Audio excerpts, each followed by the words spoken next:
What's going on YouTube? Today is, wow, December 5th, 20 days away from Christmas, 3:49 a.m. Pacific Standard Time. Nothing in this video is financial advice. Do your own research. Form your own opinions. These are merely mine.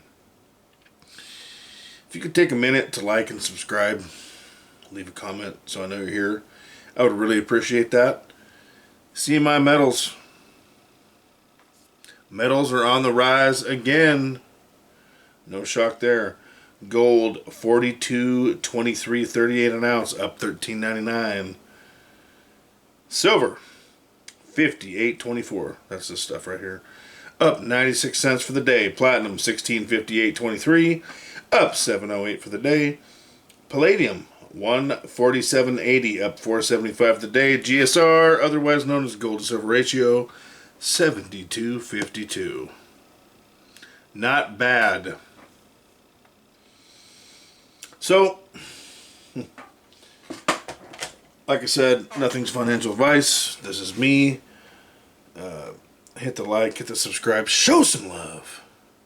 I put something in my community tab recently. My internet was cut off for planned maintenance. Wanted to put this video out. It is 3:51 a.m. in the morning. Have not been to bed yet. Been working a lot lately. A little tired. I sleep in shifts, 2 to 4 hours at a time. I usually get a full 6 to 8 in, but it's over shifts. It's not quite the same. Food for thought here about metals. Metals, all markets, for sure. And metals are no exception. In fact, metals might be gold, silver, platinum, palladium, even copper. They might be even more, what's the word I'm looking for? Even more of a epitome of this. And epitome is not a bad thing necessarily. Metals and markets look forward. Okay, they're forward-looking, forward-reaching. They respond on things that they think, they feel are going to happen. And I was trying to explain this recently. Excuse me. I got shut down because emotions get involved with people.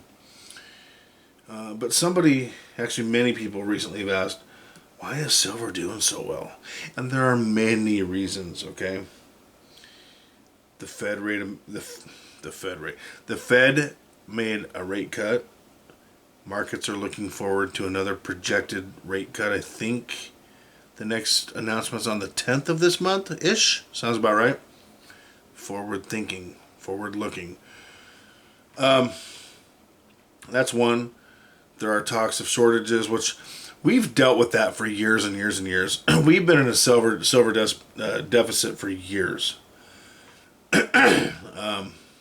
Anybody who's been stacking for any amount of time knows that. Maybe it's finally catching up. And while markets are forward-looking and they look forward to projected news, and this stuff is no exception, make no mistake.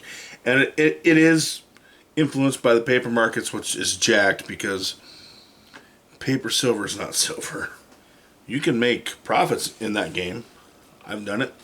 I'll probably do it again. But you have to be careful. You want a good base stack of the physical, in my opinion.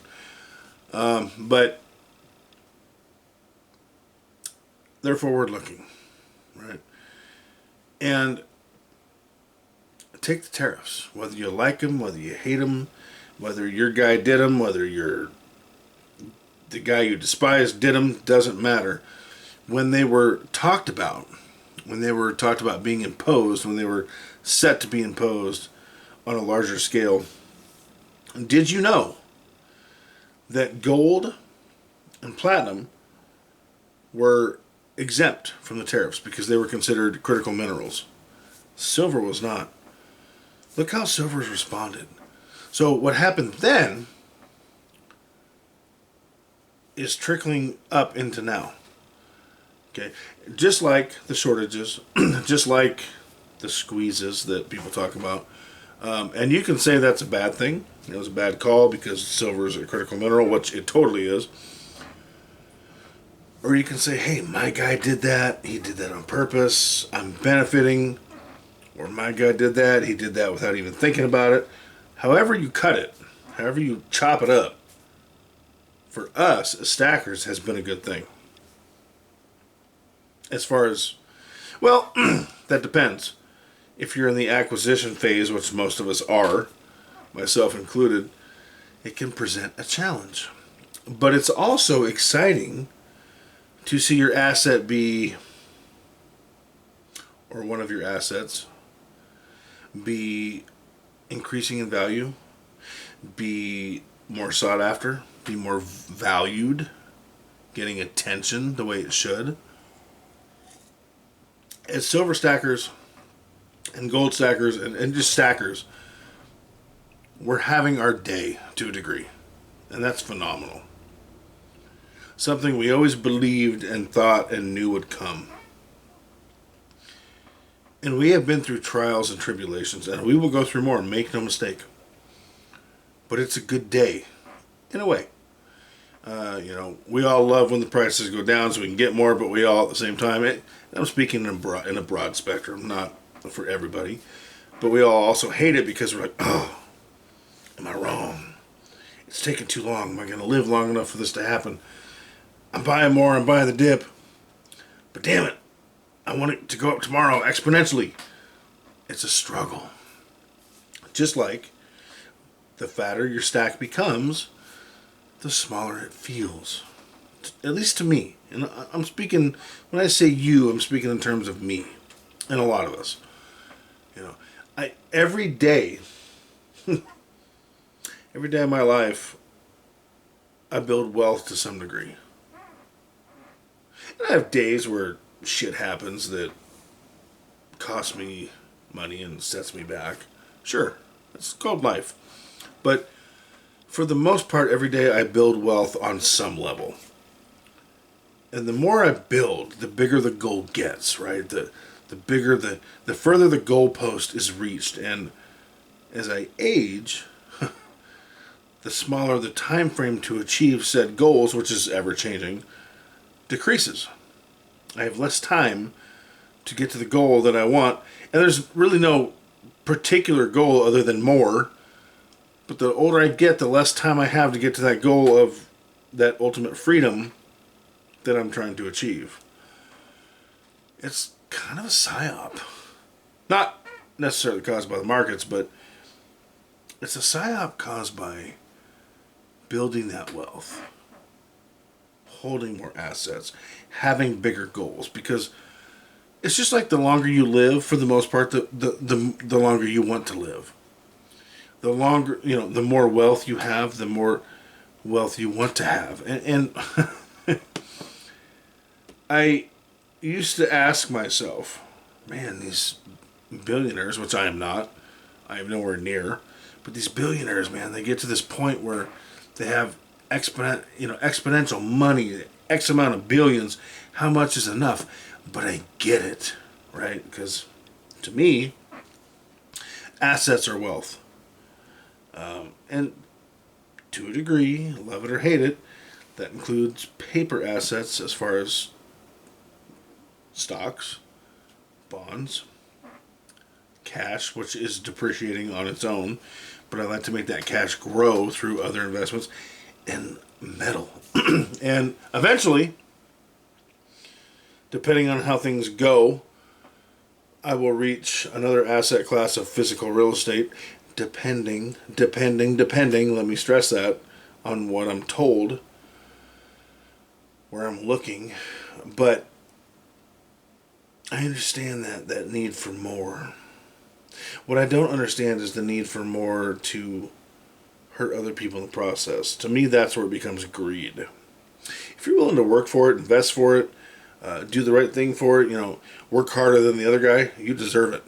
100%. That's not greed. That's motivation. That's discipline. That's entrepreneurial entrepreneur, I can't say the word I want to say, mindset. Excuse me. And that's important. And as far as markets, and see, this is where, when the dips happen, I want people to understand. I need people to understand. I hope people understand that markets are forward looking. That works for us, and that works against us. It works for us if we're about to cash out and it's going up, and it works for us if we're about to cash out and it's holding,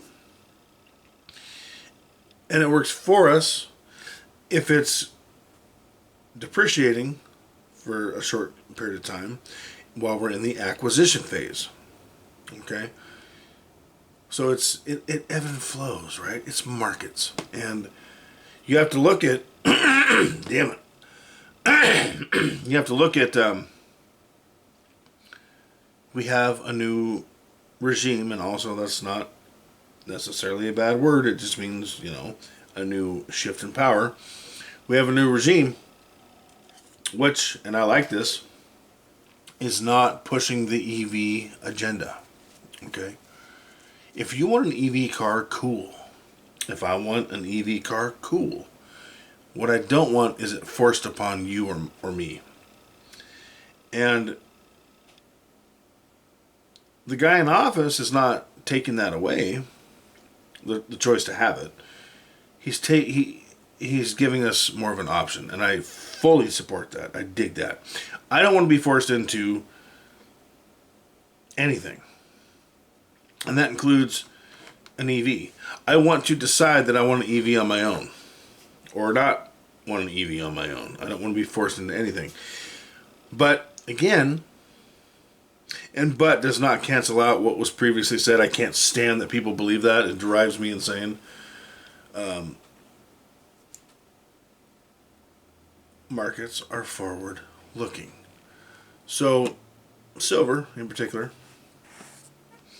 and as technologies change, it becomes they're able to stretch it out further, right, and find other metals to do the job adequately that cost less. But EV markets for cars in particular are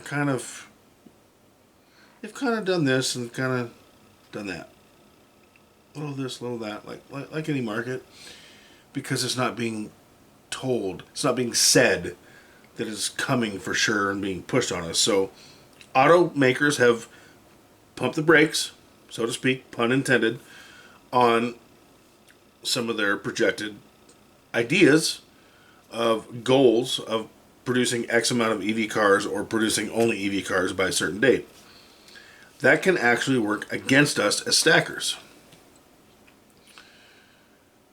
We still have a deficit, but that could change the supply deficit, okay? And we have solar panels, and they're finding ways to incorporate silver to make it go longer, to stretch it further in in solar, and use other metals more than before. I mean, technology is an amazing thing. However, on the flip side, and that can work against us, but on the flip side, you also have people like most of us in the stacker community that want to find a way to get more off-grid. Want to find a way to be left the mother F alone. And I'm working toward that, and I think a lot of you probably are too. At least I'm trying. And I think you're trying. And that can work exponentially for us as far as silver. If enough of us do it, we get out on the grid. We have our Jenny, of course, our generator. We have our power. But we might incorporate, well, probably not solar, but we might incorporate, if we have running water power. We might incorporate part of our power as solar power, increasing the need for certain things, like solar. So markets are ever changing is the point. And I really hope, again, not financial advice, but I really hope that as things ebb and flow, you're not discouraged from the prize at hand, the goal that we're trying to achieve. Because fundamentally, historically, and I can get into a whole other thing here. I've been going down this rabbit hole of my history of silver and my learning of it. And y'all, some things are crazy. But fundamentally and historically, this is a win. Do other things outperform it? Yeah. Do the same things underperform it? Yeah. If you're saving, if you're investing, if you're protecting, if you're insuring, things are going to do this. But overall, things are going to do this, especially with metal. Like, subscribe, comment, show some love. Nothing is financial advice, one more time. And whatever you do, don't get discouraged and keep stacking.